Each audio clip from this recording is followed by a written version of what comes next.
नमस्कार. श्री स्वामी समर्थ. प्रियंका बोलते. या चॅनलमध्ये आपले मनपूर्वक स्वागत आहे. आज आपण तुळशी विवाहाबद्दल बोलणार आहोत. तुळशी विवाह म्हटलं तर विष्णू आणि तुळशीचा विवाह, ह्याला तुळशी विवाह असे म्हणतात.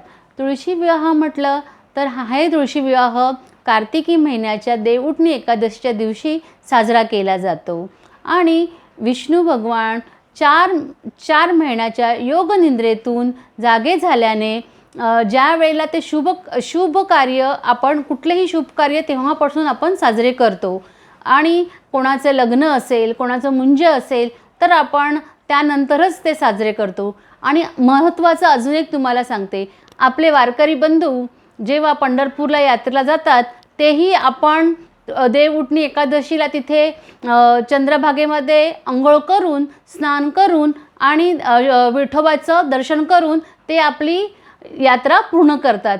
त्यालाच तुळशी विवाह असे म्हणतात. तुळशी विवाह आपण घरी केल्याने आपल्या घरामध्ये सुख समृद्धी शांती नांदते. असे हे तुळशी विवाह. श्री स्वामी समर्थ.